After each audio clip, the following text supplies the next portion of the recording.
Ladies and gentlemen, thank you for standing by, and welcome to the Q4 FY21 Snowflake Earnings Conference Call. At this time, all participants are in a listen-only mode. After the speaker's presentation, there will be a question-and-answer session. To ask a question during the session, you will need to press star one on your telephone. If you require any further assistance, please press star zero. I would now like to hand the conference over to your speaker today, Jimmy Sexton, Head of Investor Relations. Thank you. Please go ahead, sir.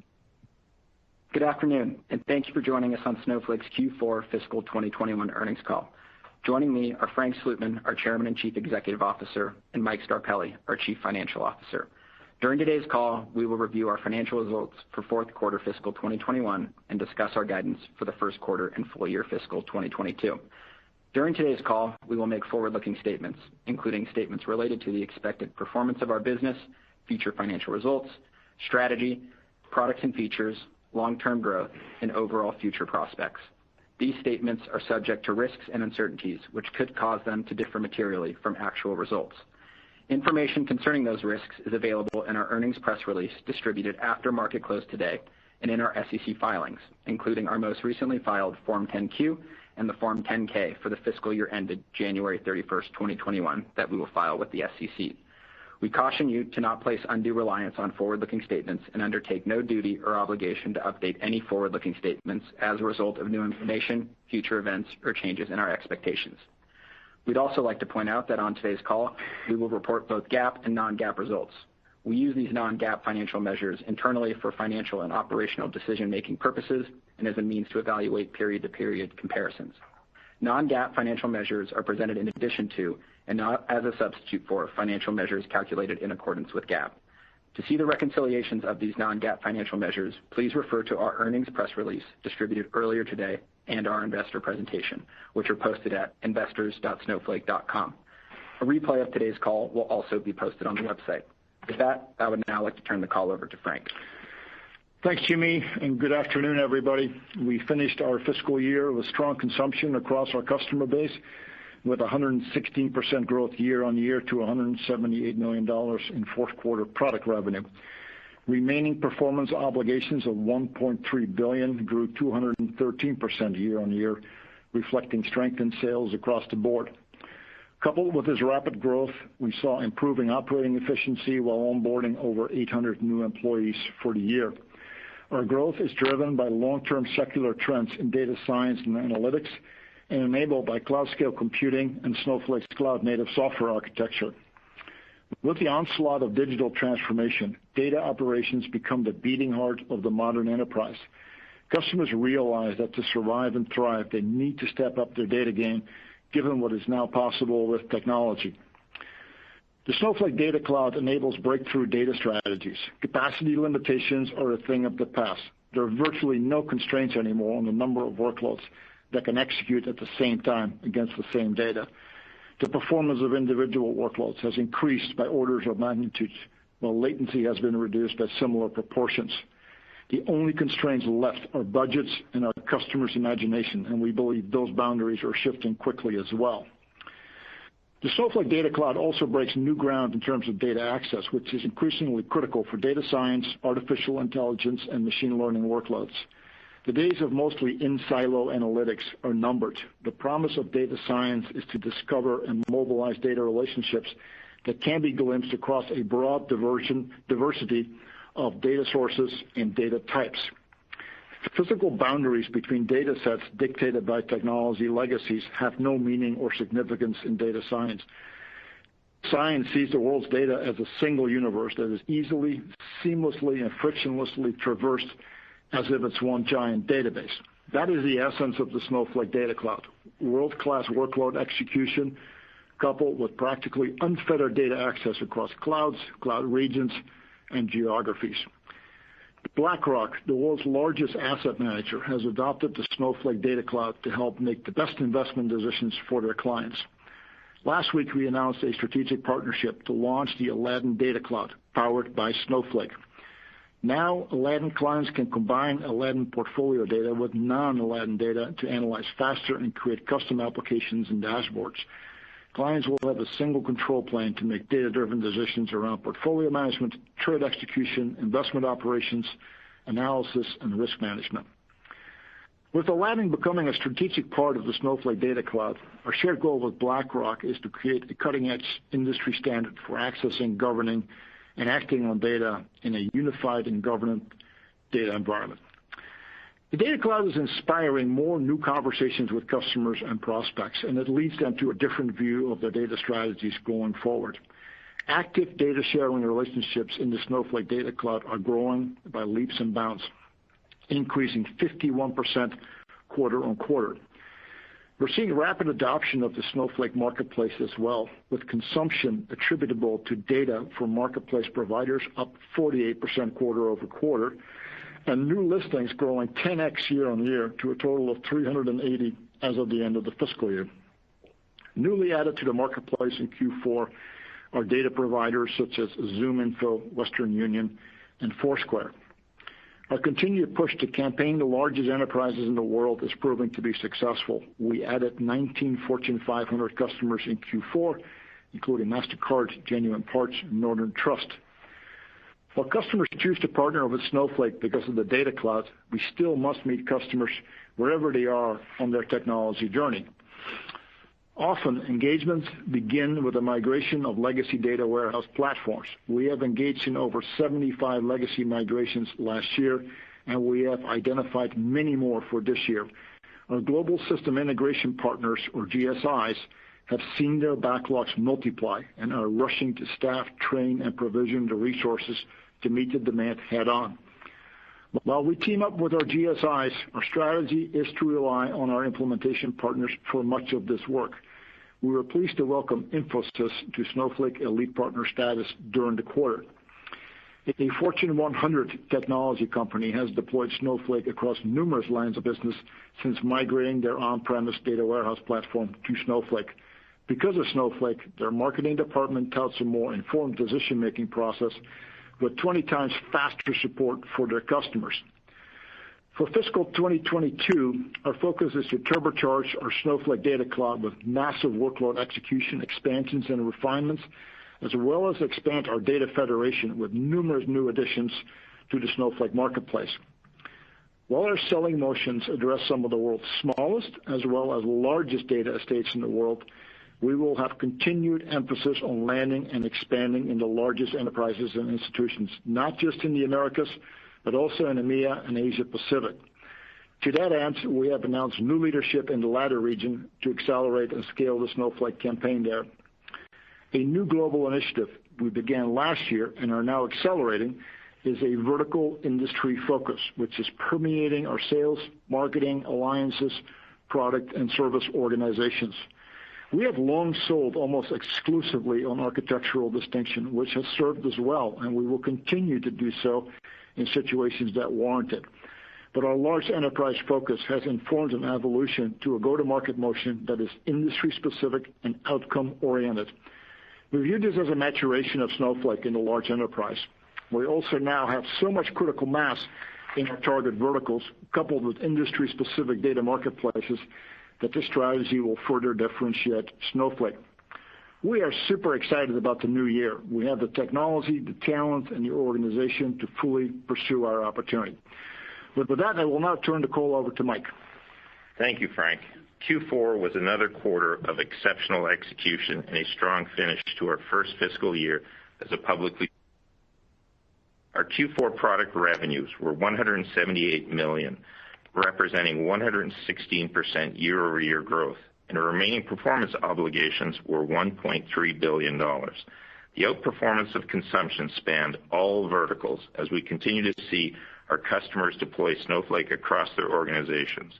Our strong RPO results continue to be driven by more multi-million-dollar deals, as well as our customers' willingness to engage in multi-year contracts. Of the $1.3 billion in RPO, we expect approximately 55% to be recognized as revenue in the next 12 months. As a reminder, this number is an estimate and can fluctuate significantly due to our consumption business model. The strong performance reflects Snowflake's role as both a technology solution, offering superior execution across workloads, and as a strategic partner, enabling digital transformation through the Data Cloud. We continue to invest in growth opportunities, and we are now benefiting from our maturing enterprise sales efforts. In Q4, we saw the number of customers with greater than $1 million in trailing 12 months product revenue increase to 77, up from 65 last quarter, with 12 customers now consuming over $5 million on a trailing 12-month basis. Internationally, we have expanded our sales force across relevant geographies. We are seeing promising traction in these markets, but remain in the early stages of this opportunity. Turning to margins, on a non-GAAP basis, our product gross margin was 70%, up 400 basis points from last year. Favorable cloud service agreements, growing scale across regions, our enterprise success, and ongoing discounting discipline all contribute to steady gross margin improvement. Our operating margin was negative 24%, benefiting from revenue outperformance and continued T&E savings. Our adjusted free cash flow margin was 9%, positively impacted by strong collections, with Q4 being our largest booking quarter, cash inflows relating to our employee stock purchase program, and operating margin outperformance. As a reminder, adjusted free cash flow excludes the impact of cash paid for employer payroll taxes on employee stock transactions. This quarter, we saw a $10 million impact from those items. While we will continue to focus on long-term margin expansion and profitability, we do experience free cash flow seasonality, and Q1 and Q4 will continue to be our strongest free cash flow quarters. We are very proud of our strong free cash flow. On a year-over-year basis, we cut our annual cash burn by 64%, or $128 million, while more than doubling the business. And we have implemented operations that will help us show more profitability while continuing to invest heavily in the business. We've ended the year in a strong cash position with approximately $5.1 billion in cash equivalents, and short-term and long-term investments. This enables us to explore a number of strategic initiatives, including Snowflake Ventures, which has made several investments in the quarter, including DataRobot, Hunters, Noma, and Lacework. Our mission is to engage more organizations with the data cloud, and all investments aim to drive increased consumption of Snowflake. Now let's turn to our guidance and outlook. For the first quarter of fiscal 2022, we expect product revenues between $195 and $200 million, representing year-over-year growth between 92 and 96%. Turning to margins, we expect on a non-GAAP basis negative 23% operating margin, and we expect 289 million weighted average shares outstanding.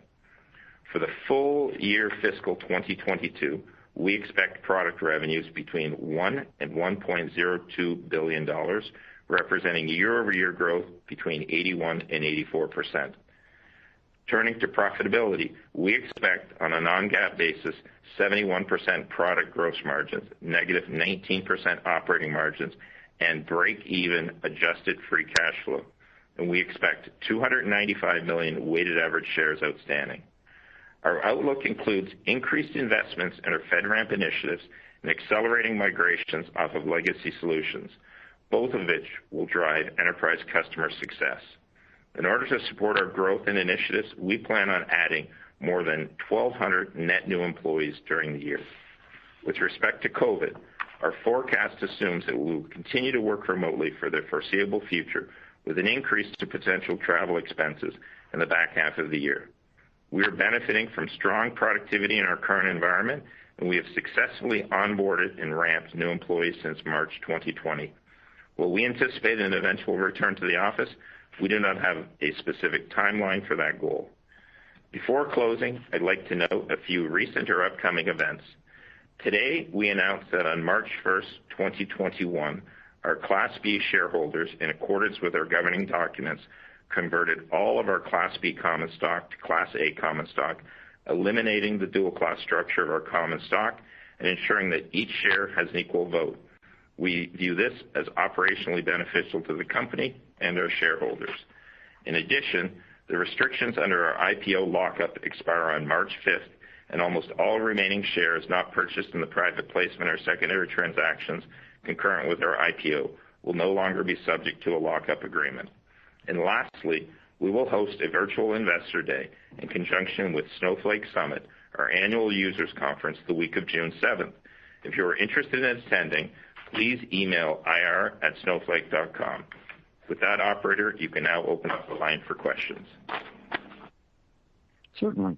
As a reminder, to ask a question, you will need to press *1 on your telephone. To withdraw your question, press the pound or hash key. Please stand by while we compile the Q&A roster.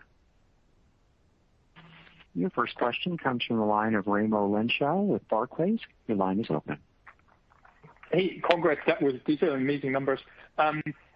First one, Frank, this quarter we saw a little bit more noise around kind of market activity. I think it's probably because of your success.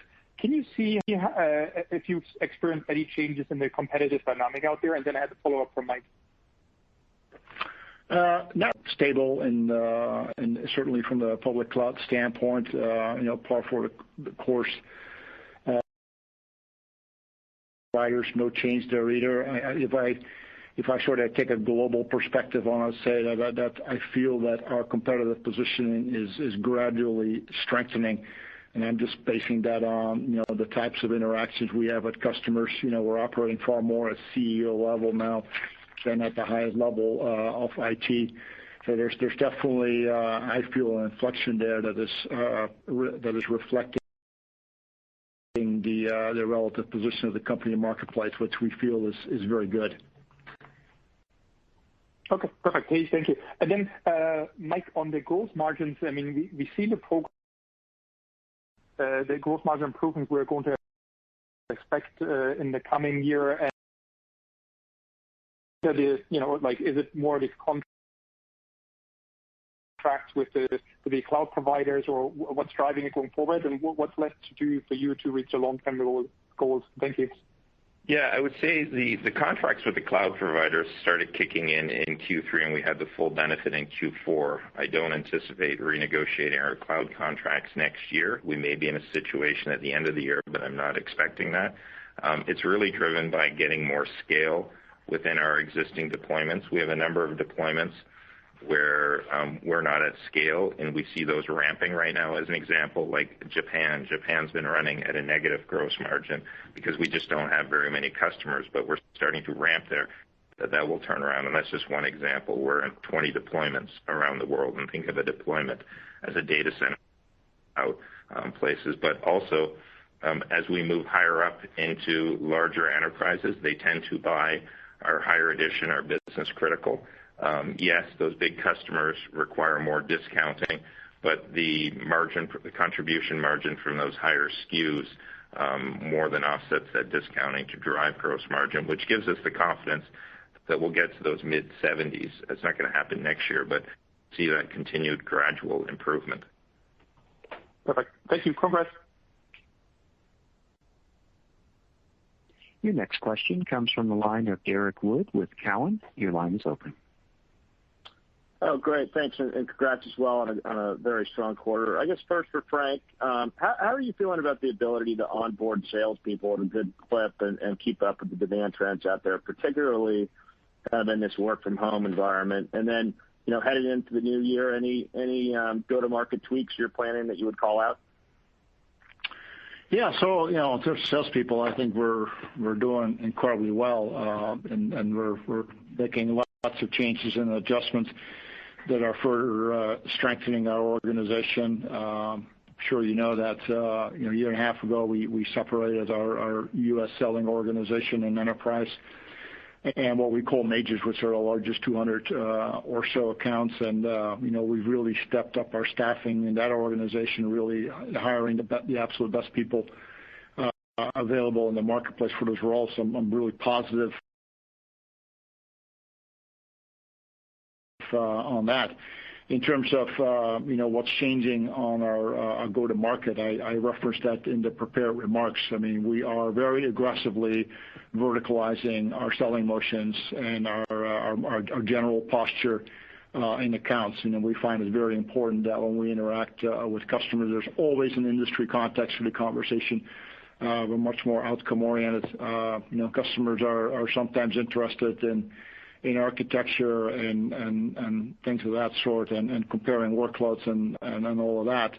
But increasingly, when you get higher up in larger enterprises, they just want to know what it means to their business, what are other people doing.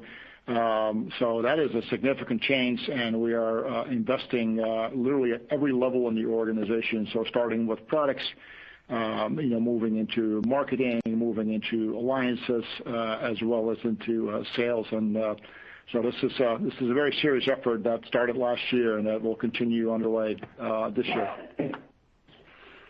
Oh, great. Thanks. And Mike, maybe one for you. Nice uptick in new customers in the quarter. Anything to call out to what's helping drive that acceleration? Is it, better productivity or more capacity, or is it something you're starting to see, this viral networking effect from your data sharing? Is that something that can move the needle and starting to help lift customer generation?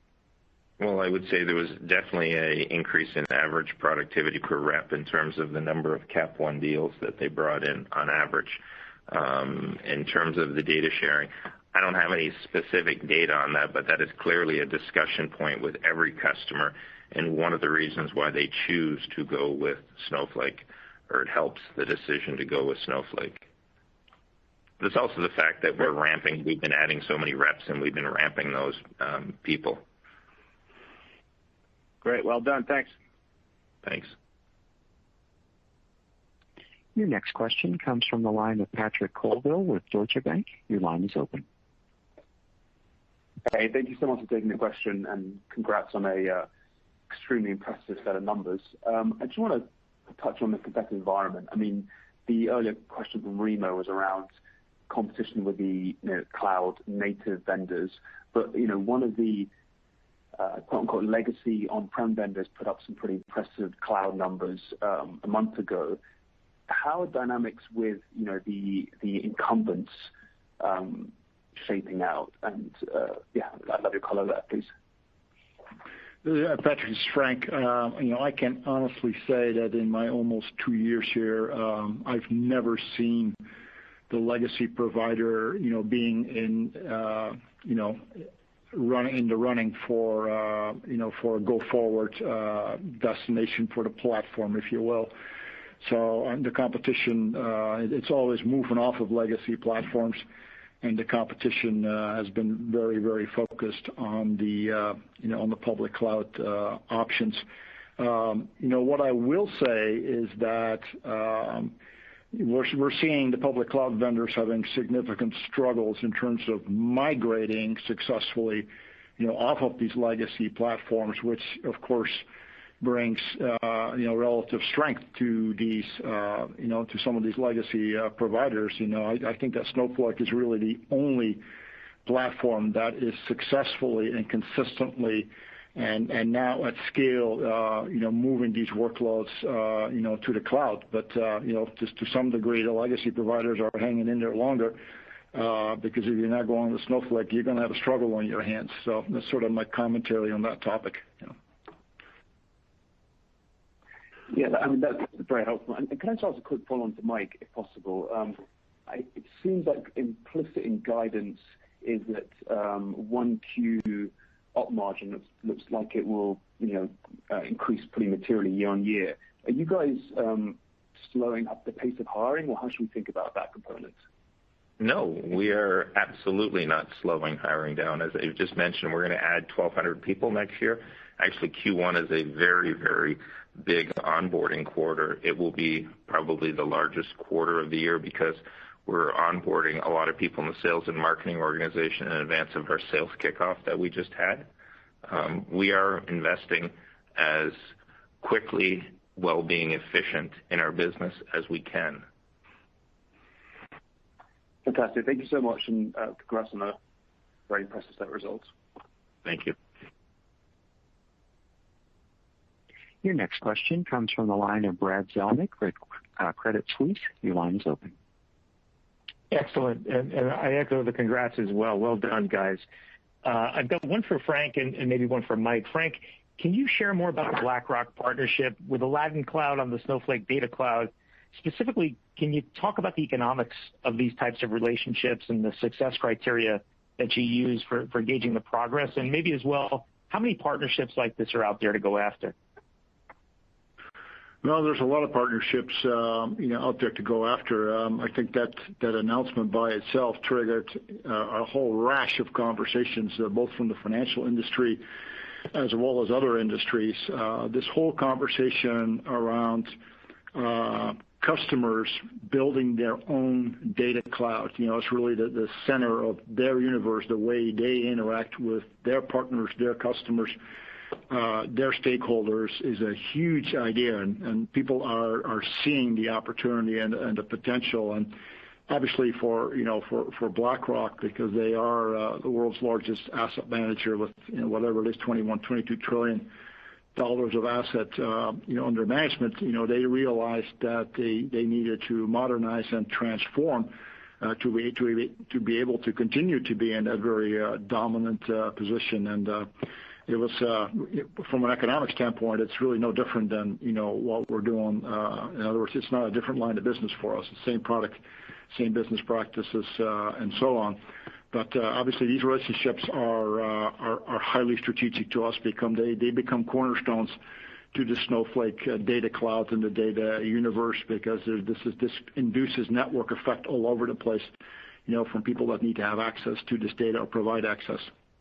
So said in a simpler way, Brad, that all of those Aladdin customers that want data through Aladdin, if they want to get their data the most efficient way, are going to have to be Snowflake customers. Excellent. That makes perfect sense. And Mike, maybe just to follow up with you, it's great to see net retention continues to be really strong. I think best in class of anything else we look at. But as we think about the cohort of customers that you've added in the last 12 months, how are they tracking relative to prior years? And maybe just asked differently, like, how do we think about the size of your lands today and how that might be changing and informs your view or our view on how we might think about that retention rate going forward? Yeah, so I do expect net retention rate this year to remain very high. It should be north of 160 throughout the year, is what we see right now. In terms of average deal size landing, that is not changing that much. What's happening, because I want to stress, it takes customers, especially if you're doing a legacy migration, it can take customers 6 months plus before we start to recognize any consumption revenue from those customers, because they're doing the data migration. And what we find is so they consume very little in the first 6 months, and then in the remaining 6 months they consume their entire contract they have. Then when we do a renewal, that's when most customers are doing the multi-year renewals, once they've proven the use case on Snowflake. And so I haven't seen much difference, other than we are, as you know, when Frank came here, he really started focusing more on enterprise customers. We are landing more Fortune 500 customers. We talked about we landed 19 in the quarter. But those 19 we landed, just to reiterate, we've recognized virtually no revenue on those customers. That's all in the RPO that will be in the next 12 months. Awesome. Thanks so much, gentlemen, and stay well. Thank you. Your next question comes from the line of Patrick Walravens with JMP. Your line is open. Oh, great. Thank you, and congratulations. Frank or Mike, can you double-click on the migration? So why is it so hard to migrate a legacy data warehouse? What are the steps you have to take that are so time-consuming? And then what is it about Snowflake's platform that makes it so much better suited to do it than the cloud providers? So that's a great question. So first of all, database migrations have been hard since time immemorial. They've never been easy. They've been lengthy. They've been expensive. They've been risky. And customers are quite leery of them as well. One of the reasons is that while we can analyze the data, read the structures, we can analyze the code, we can automatically convert a lot of it. Usually there is no straightforward mapping of some of the data between these databases. For example, you take some of the legacy flavors out there. They have proprietary artifacts that just simply do not have a counterpart, in Snowflake, because Snowflake is a completely standard ANSI SQL environment.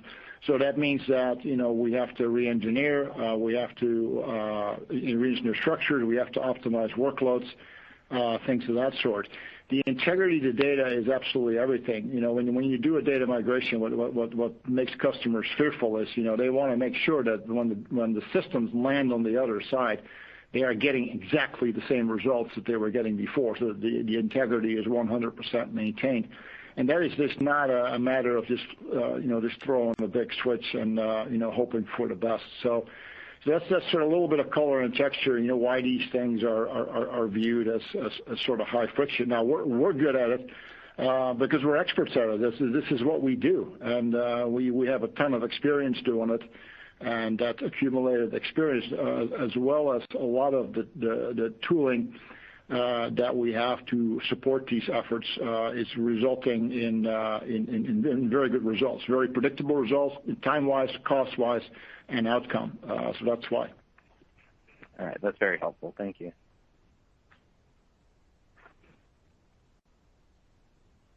Your next question comes from the line of Brent Thill with Jefferies. Your line is open. Thanks.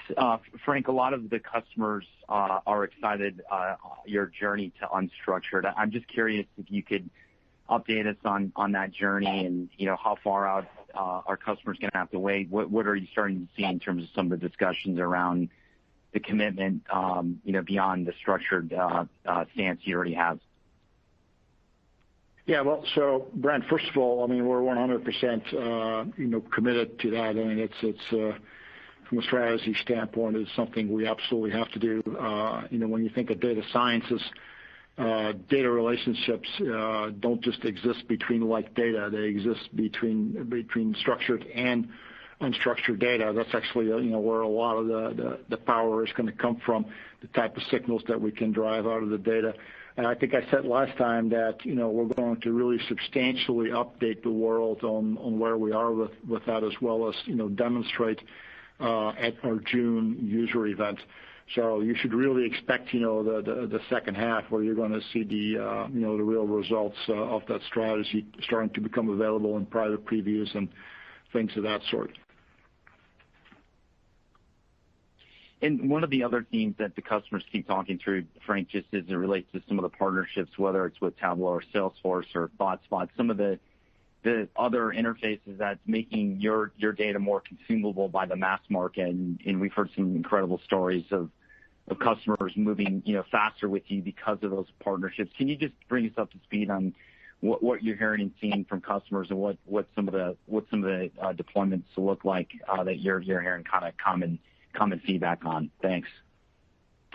Well, we have relationships literally with every single business intelligence BI vendor. Tableau is definitely the largest one, but we're going gangbusters with Power BI, which is the Microsoft product also, and we expect to see a lot of growth in that area as well. Those relationships are really, really solid. We have a product of our own called Snowsites, which is really not meant to be so much competitive, with the likes of Tableau and Power BI and many of the others. That's really our homegrown, if you will, embedded product, really for data analysts as opposed to for end user distribution. But there's no doubt that Snowflake makes these products absolutely sing. It's just a sheer scale of execution, the performance, the provisioning. Without Snowflake, it's just very difficult, for these products to really have the snappy dynamic performance that users are looking for. So a combination of these technologies, Snowflake with the entire family of BI products out there, very, very important to deliver a good sort of end result to the customer. Thanks, Frank. Your next question comes from the line of Kash Rangan with Goldman Sachs. Your line is open. Hey, guys. Thank you very much. Congratulations on a superb quarter. Two questions. Frank, one for you. As you talked about how the decisions are increasingly being made by the C-level, not just the CIO, but CEO level. Can you talk about how they are looking at Snowflake in relation to their digital transformation initiatives? We generally hear customer experience, employee experience is fairly digital. But help us connect the dots. What are your CEOs, customer CEOs, thinking in regards to Snowflake and how Snowflake specifically drives their digital transformation? Maybe I'll just stop at that. No, thank you. Yeah. So the angle they're taking is one of digital transformation. IT organizations are typically focused on what we call modernization. They're taking existing workloads. They want to move them from the on-premise environment to the cloud, but essentially, take advantage of the utility model and all of that. It's fundamentally, running the same workloads, on a platform like Snowflake. When you get to business people and CEOs, they're looking for new angles. They're looking for transformation, not just modernization. So it's often very easy to determine, in these conversations whether people are after doing things differently and looking for advantage. Digital transformation plays a big role. What that means here is that they're looking to drive signals out of their data. They're trying to define data relationships, through data models that they then can take advantage of. Once I can describe a data relationship, I can predict it, and I can even make prescriptions out of it as well. And things are going to go end-to-end digital, lights out, light speed. So it's the digital transformation is a big thing. You can think of things like really improving the efficiency and yield on marketing and sales outreach, improving service experiences, and obviously very, very, very high scale and very, very high precision and very, very high economy on these type of processes compared to what they historically have done. The data cloud is central to these conversations. One of the things that we drive very hard is that in future, data operations are going to be very much dominated by data really moving in an orbit where, in other words, data is flowing between partners and all kinds of stakeholders, and people are able to, not just analyze data in silos, but very effortlessly address data really across really a very broad orbit that includes their own data, but then external data sources, data from partners, social media, IoT, structured, unstructured. That's really where people are looking for significant advantage from where they historically have been. Got it, Frank. And also, your biggest customers, what are the problem areas that they're pushing you into that could open up new opportunities? And that's it for me. Thank you so much. Sure. What was it? Our biggest customers, what are the opportunities they're pushing us into? Well, the opportunities that are central to the conversations with our bigger customers are data cloud oriented. That means establishing data networking relationships, not just internally, but especially externally. We're well on our way in our journey. We disclosed some of the growth rates in our prepared remarks, but that conversation is front and center with every single customer. Everybody's trying to figure out. Historically, we have shared data through APIs and through file transfer processes, copying and replicating. It's been an enormous struggle. The opportunity with Snowflake is to make this zero latency, zero friction, completely seamless. So it is an enormous game changer to what people are used to and what the status quo has been. Yeah.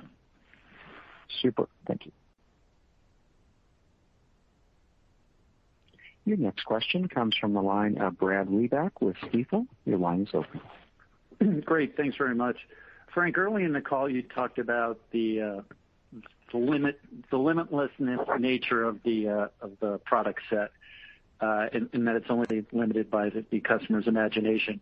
How do you help those clients manage budgeting issues given the usage that they rack up on the system very quickly? Yeah, it's a good question, and certainly a topic that we discuss often. The big change in paradigm is that historically in on-premise data centers, people have to manage capacity, and now they don't manage capacity anymore, but they need to manage consumption, and that's a new thing for not for everybody, but for most. People that are in the public cloud have gotten used to the notion of consumption, obviously, because it applies equally to the infrastructure clouds. Now we do a lot. We have full-blown chargeback capabilities so that the consumers of compute and of our service are really accountable for what they do and don't do. We have hard limits, we have soft limits, we have notifications, we have dashboards. So there's a lot of ways to do this, but at the same time, people are really so motivated and inspired by the capabilities that they have. Sometimes they get a little bit out of control in terms of the amount of processing that they were planning to do. It's a very, very buoyant situation. I mean, we've been bottled up literally for generations, and now there's a situation where there is no upper limit to how much you can do, and that's intoxicating, quite honestly. And we also see organizations really getting used to managing consumption and how much do we really want to allow, because oftentimes there are very compelling business reasons why they do need to consume these services as opposed to just looking at the amount of spend. So, it's manageable, but it's a new discipline and it's a new mindset that everybody needs to get their head around. And, we provide the infrastructure and governance capabilities to do that. Great. Thanks very much. Your next question comes from the line of Brent Bracelin with Piper Sandler. Your line is open. Good afternoon, and thanks for taking the question. One quick one for you, Mike, and then a follow-up for Frank. The dollar value of new contract signings exceeded all of last year. And so my question is there some seasonality that drove that? Is this just improving sales productivity? Walk me through the drivers there of the RPO momentum you saw in Q4, and then one quick follow-up. So, number of things. Obviously, you're always going to get seasonality because that's a bookings number, and obviously salespeople in Q4 are going to try to maximize their acceleration they're into. But it's also a function of the number of reps that we have now ramped up. And it's also a function of the fact that we're getting into larger customers as well too, and it's not just the larger new customers, it's existing large customers with big renewals because we're growing within those customers in the multi-year component of those customers. As I mentioned earlier, most initial what we call Cap 1 customers are order tend to be one-year contracts, and it's the renewal and the follow-on that tends to be the multi-year once they've proven the use cases. That's not always the case. That's just what we've been seeing historically. I do expect as we become a larger company, we'll see more and more of those Capacity 1 customers sign up for multi-year deals day one as well. Got it. Helpful color there. And then, Frank, we've heard internal use case for data sharing inside of a corporation has the potential to become, believe, the killer app here. You have some great stats on data marketplace, which, is really around sharing data externally. But do you have any color for us around internal use cases for data sharing? Are you seeing any sort of material changes in customer interest for internal data sharing use cases? The interesting thing is, most of the data sharing is actually externally, not internally. And, one of the reasons is, if I look at some of our larger customers, they maintain a single copy of all their data, and they allow all their operating functions and departments and business units to execute clusters against that single copy of the data. So they're sharing data effectively because they're having a single copy of the data, right? So they really don't have to take advantage, of our data exchanges and data sharing because they're literally, sitting on the same copy of the data, and that's probably the reason why. We sort of have two modes of sharing. One is really tightly coupled where everybody sits on the same data, and the other one is the more loosely coupled one, which is through our data sharing architecture, and customers can actually mix and match. It depends on their culture and how much they want to have custody of their own data, and things of that sort. That sort of drives, where they land on that. But the architecturally, the tightest model that we have is where there's one copy of the data for the entire enterprise. And anybody that wants to process against that data, they fire up their own warehouses and their own clusters, and they run their own workloads. And that's an extremely successful model for Snowflake and our customers. Great. Thank you. Your next question comes from the line of David Hynes with Canaccord Genuity. Your line is open. Hey, thanks, guys, and I'll echo everyone else's congrats. Really impressive numbers. Just one from me. Frank, is there any way to think about, a dollar spent with Teradata or one of the legacy CDW vendors turns into, X amount of spend with Snowflake? And I don't know if you can think about it that way, but I sometimes get investors saying, hey, Teradata peaked at a little less than $3 billion in revenue. And look, I realize they're not the only shared donator, and I realize this is not only replacement, but it gets at the question of how big can Snowflake really get? So any thoughts to help us kind of frame that question? Yeah, interesting thing is that a lot of the Teradata migrations we have done, customers are telling us, we're spending half the money and we're doing 10 times the amount of work, and that may not be what you want to hear, but obviously that's a hell of a deal for them. What's really expanding the marketplace is that historically there have been fixed capacity limits on how much work you could do, and those are gone on the Snowflake platform. You can run as many workloads concurrently, and you can provision those individual workloads as much as you need to. So all of a sudden it's like, hey, I don't have to wait in line, for a 2 a.m. slot to run my little job. It's like everything runs concurrently as much as you can possibly imagine that you want to do. Obviously, there is a financial consequence to running a ton of workloads, but there is no operational limit on that. What that does is it really starts to inspire people, to do things they never entertained because there was not a possibility for them to ever do that. So we're sort of in this period where we're unleashing all this imagination, as well as all the backlog that has already existed that people are just rushing towards now. And because data is a driver of digital transformation, it is really the signals that fuel digital processes. It's just a very, very core component to how enterprises are evolving. So I think this market can get, we've been told by a number of our customers that, we're the second largest line item in their budget behind the public cloud, and that may come as a shock to some, but I'm telling you that that's not going to be out of the ordinary going forward based on what we're seeing. Perfect. Thank you, guys. Your next question comes from the line of Mark Murphy with J.P. Morgan. Your line is open. Thank you, Frank. At the Data Cloud Summit, Benoit had mentioned a goal to try to reduce end-to-end data latency by 10 times from where it is today.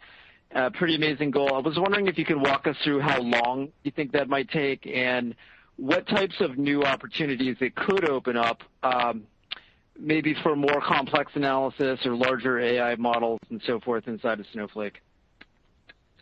Yeah, I probably should bring Benoit into the meeting here. Let him answer that question. One of the areas that we are investing in where we have extraordinary talent that we have attracted to the company is where our event-driven architectures. Today, our event latency is sort of, seconds and minutes, right? But you want to drive that down to sub-seconds and dramatically sub-seconds. You start to open up use cases that are just very different, that are really not approachable by a platform approach today. They really require, very single-purpose optimizations, right? You can think about, electronic trading and all these things. The latency has to be, approaching zero. That obviously that requires tremendous optimization, on our part, and we are working on that because we see that as a very, very critical part, of the ongoing evolution of digital transformations. We're doing a lot of stuff that is, where what our capabilities are today are totally adequate. But we're foreseeing a world where, just as Benoit said, where we have to become much, much faster than what we've done so far. And certainly we have that room up. We know how to do it. So again, this is going to expand the marketplace in places where these technologies historically have not been. Thank you. And as a quick follow-up, Mike, it sounds like you're moving up market, engaging with more large enterprises pretty rapidly. Are you seeing a higher mix of Snowflake usage on Microsoft Azure, or should we pencil in AWS sticking around? Say I think it's been 80 to 85% of the usage. Do you think it would hang in there for this fiscal year? I think AWS will continue to be our largest cloud for quite some time, but we are definitely seeing a lot of large enterprise customers choosing to go with Microsoft.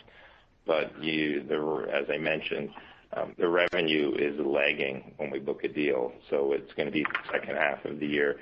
And even in 2020, our fiscal 2023, I think you're going to see Azure kick up as a percentage, but we still think AWS will remain our number one cloud partner. Thank you, and congrats. Your next question comes from the line of Tyler Radke with Citi. Your line is open. Hey, thanks very much for taking my questions and appreciate the stats on data sharing. I wanted to ask you about that, the strength there. I wanted to see if that's helping you accelerate the win of new logos, if you're able to land with that use case and maybe a customer where you hadn't been successful before. And then as I think about that going forward, I mean, do you think data sharing could get to a point where you start breaking out that revenue over time? Thank you.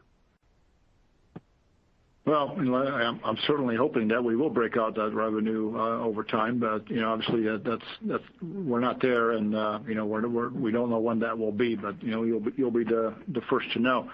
What I will tell you, the data cloud conversation is so highly differentiated that even in accounts that are completely dominated by incumbents, that it reopens the conversation, and we've seen that over and over and over. And so it's we love it because it's just the conversation goes from just modernizing existing workloads, bringing them to the cloud, doing POCs, benchmarking, to all of a sudden we're talking about complete innovation transformation. And that's inspiring for the customer, and obviously it's great for Snowflake. I will just add to that, Tyler, that I don't anticipate breaking out data sharing revenue anytime because it will be difficult. And the reason I say that is because the whole data sharing is going to drive people to use Snowflake because they're going to have to consume their data. But that's just a piece of their data. What they will then do is do everything on Snowflake where they're pulling their own data sources from other places. So it's all commingled together. At the end of the day, what data sharing does is it drives stickiness and it drives consumption. Got it. I think Frank got my hopes up around the disclosure there. He's not the accountant. Just a follow-up, just as you're thinking about this year, curious how your assumptions are on close rates and, what you're putting into the forecast relative to last year as you think about the macro environment. Thank you. I would just say we gave guidance for next year, and you're going to continue to see growth next year, and we feel very good about what we're seeing right now. And we're not really seeing any impact on the macro in our business at all. Thank you. Your next question comes from the line of Mark Rendy with Morgan Stanley. Your line is open. Hi, Mark Rendy on for Keith Weiss. Thanks for taking my question. Congrats on the strong quarter. I guess just one for me. With the evolution of the go-to-market towards, vertical-specific solutions, as you look to better penetrate large customers, is there anything to call out in terms of potential impacts on the pace of large deals or execution more broadly? And then I guess generally, what verticals are next after kind of financial services? Thank you. Well, in terms of verticals, media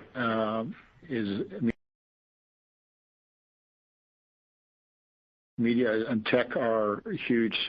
Financial services, healthcare, life sciences, public sector, and then the whole re-platforming going on in software companies, data applications.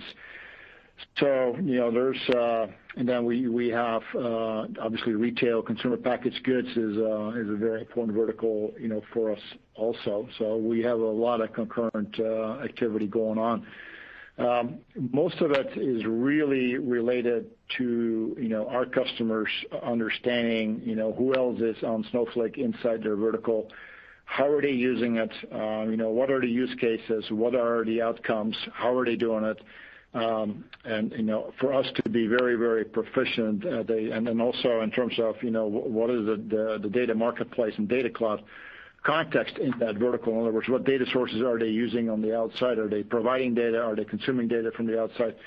So those are really the conversation that we're shifting towards. I mean, what are they getting out of it in terms of business benefit and outcomes?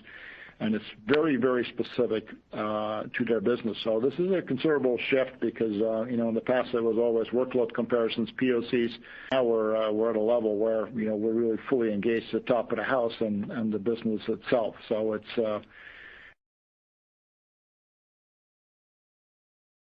it's very great for us because the IT selling motion, while there's nothing wrong with that, this brings another level of strength to our outreach.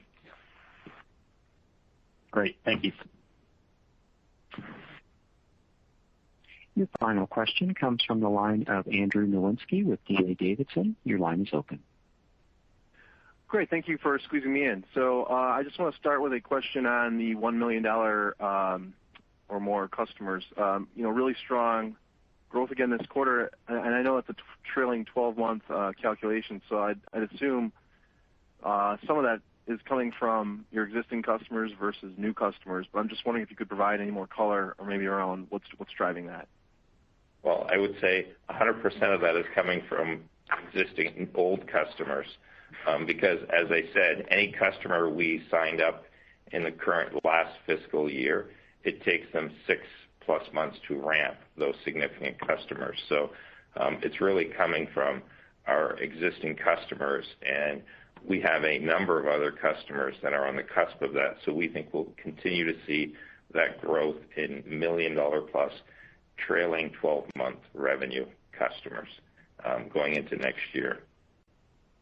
That's great. Thanks, Mike. And then maybe just a quick follow-up on your guidance. Q1 certainly looks, coming off a great Q4, Q1 looked a little bit lower than expected, but then the annual outlook was fantastic across the board, across all metrics. So it looks like you're expecting somewhat more of a stronger back half of the year. I'm just wondering if you could provide any more color on kind of assumptions for Q1 near term versus the back half of the year. Yeah, I don't think that's correct, Andrew. Q1 is actually a very strong guide relative to where consensus is,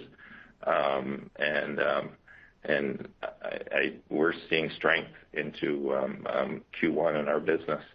And I think the guidance for the full year is prudent, given this is the start of the fiscal year. Okay, very good. Thanks, Mike.